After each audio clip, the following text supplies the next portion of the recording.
कृष्ण और रुक्मिणी विदर्भ देश के राजा भीष्मक के 5 पुत्र और 1 पुत्री थी।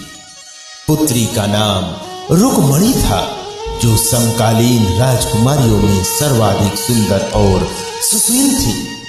उससे विवाह करने के लिए अनेक राजा और राजकुमार आए दिन विदर्भ देश की राजधानी की यात्रा करते रहते थे। उन दिनों श्री कृष्ण के रूप, सौंदर्य, गुणों और पराक्रम की गाथाएं समस्त भरत खंड में गूंज रही थीं। राजकुमारी रुक्मिणी अपनी किशोरावस्था से ही श्री कृष्ण के संबंध में सुनती चली आई थी और इसीलिए उनके मन में श्री कृष्ण के लिए एक विशिष्ट स्थान बन गया था। फिर जब वह युवती बन गई तो उन्होंने अनुभव किया कि तीनों लोक में श्री कृष्ण से श्रेष्ठ वर उनके लिए कोई नहीं हो सकता और इसीलिए उनके मन में श्री कृष्ण को अपना पति मान लिया था। रुक्मिणी के पिता और माता भी यही चाहते थे कि उनकी पुत्री का विवाह श्री कृष्ण के साथ हो, लेकिन रुक्मिणी के बड़े भाई रुक्मी की मित्रता शिशुपाल और जरासंध जैसे उन राजाओं के साथ थी जो कृष्ण को अपना सबसे बड़ा शत्रु मानते थे।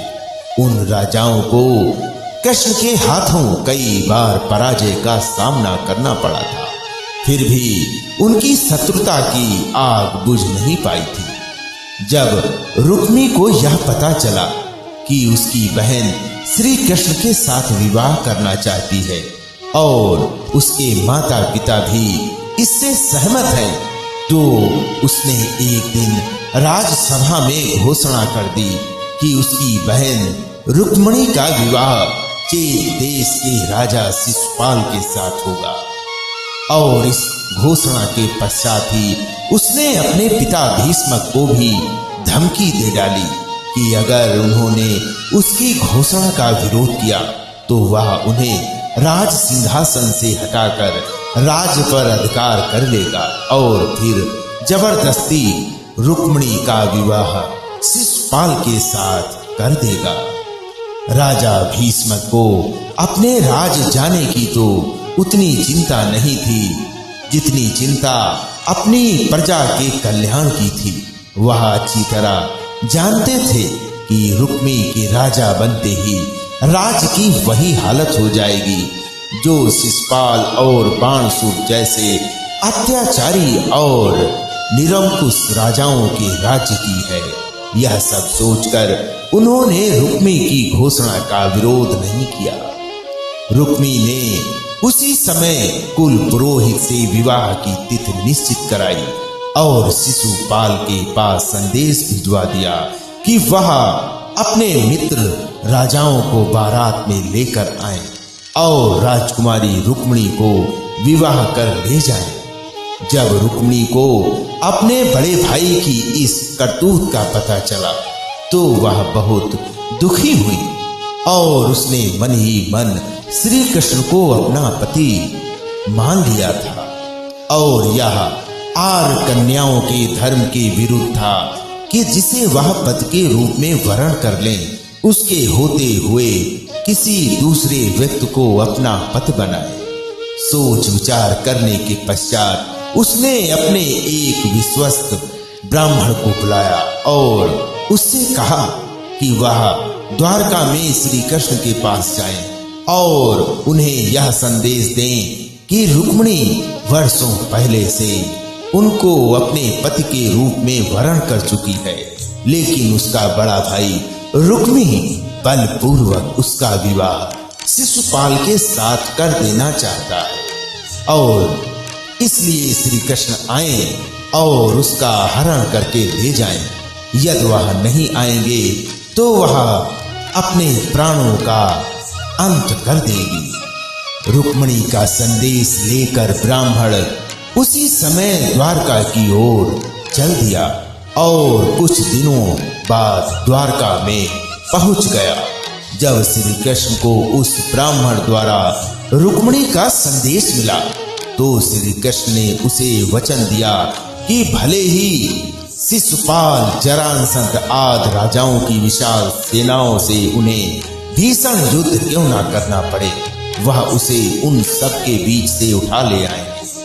श्री कृष्ण ने उसी समय अपने सारथी को रथ तैयार करने की आज्ञा दी और ब्राह्मण को साथ लेकर कुंडनपुर की ओर चल पड़े। श्री कृष्ण के जाते ही बलराम को उनके कुंडनपुर जाने की सूचना मिल गई। उन्होंने यादवों की सेना की एक शक्तिशाली टुकड़ी को अपने साथ चलने का आदेश दिया और द्वारका से इतनी तेजी से प्रस्थान किया कि वह भी सेना सहित श्री कृष्ण के पीछे पीछे ही कुंडनपुर पहुंच गए। कृष्ण और बलराम के पहुंचने से पहले ही शिशुपाल अपने साथी राजाओं की विशाल सेनाओं के साथ कुंडनपुर पहुंच चुका था। शिशुपाल के मित्र जरासंध, शाल, पौंड्रक, दंत वक्त और विदुरथ आदि अनेक राजाओं की कई सेना बारात में सम्मिलित थी। विवाह के दिन सुबह ही परंपरा के अनुसार रुक्मिणी अपनी सहेलियों तथा अन्य महिलाओं के साथ गौरी पूजन के लिए नगर से बनाए गए मंदिर में पूजा करने गई। रुक्मिणी के संदेश वाहक ब्राह्मण द्वारा श्री कृष्ण को इस बात का पता चल चुका था, इसलिए वह रथ लेकर मंदिर के पीछे पहुंच गए। पूजा करने के बाद रुक्मिणी जैसे ही मंदिर से निकली, श्री कृष्ण ने उन्हें उठाकर अपने रथ में बैठा दिया।